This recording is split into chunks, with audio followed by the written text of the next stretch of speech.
Number 10 and 11 go hand in hand. So let's start with number 10. Be able to draw and explain a Maxwell-Boltzmann curve for reactions. So a Maxwell-Boltzmann curve basically has a bell-shaped curve, something like this. And what you have to be able to explain is that it's comparing the number of particles on the y-axis to the energy of those particles. If you increase the number of particles, the chances of collisions go up.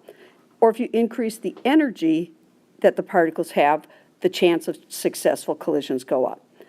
So generally when you look at a Maxwell-Boltzmann graph, we don't consider the idea of increasing the number of particles. That would be like if you use a greater concentration with the same volume, now you've got more particles in there. You know, if you increase the amount of the limiting reactant or some of those things. But you're looking at the number of particles versus energy. So often what you do use a Maxwell-Boltzmann for is to, first of all, look at where activation energy lies on here. If your activation energy is here, you can see very few collisions are going to be successful because just those collisions, those particles with the energy exceeding activation energy are going to have a chance at being successful. So when you have, if that's reaction 1 with that activation energy and reaction 2 has activation energy all the way over here, we can see that reaction 2 is going to be much faster than reaction 1 because of the activation energy. So that's one thing Maxwell-Boltzmann curves are used for. The other thing they're used for is to show the effect of changing the temperature or using a catalyst, and that's what the subjective here wants you to predict or draw the change to a Maxwell-Boltzmann curve if the temperature is increased or a catalyst is added. So if I go back to my original equation,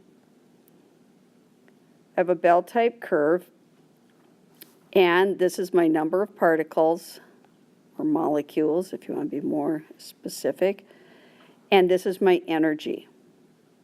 It's important you know the labels. And so the number of particles, or the total area under this curve or line, is not going to change when I change temperature or when I add a catalyst. What is going to change when I increase the temperature is I'm giving more energy to all particles. So that means this curve is going to shift to the right and have an effect something like this. So this is increased temperature.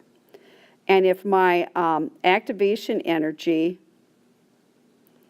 is right here on my original curve, only those particles have a chance at being successful collisions. But now that I've increased the temperature, all of these particles have a chance to have successful collisions as well. So that's how the Maxwell-Boltzmann shows the effect of increasing temperature. And then if you add a catalyst, this is a little bit tricky because the change to the curve, there is no change to the curve with the catalyst. What changes is EA decreases, and so now my number of successful collisions increase. So the change to the curve when a temperature is the peak gets lower because the energy increases. And with the catalyst, the curve doesn't change. It's simply the EA moves, decreases, moves closer to the origin.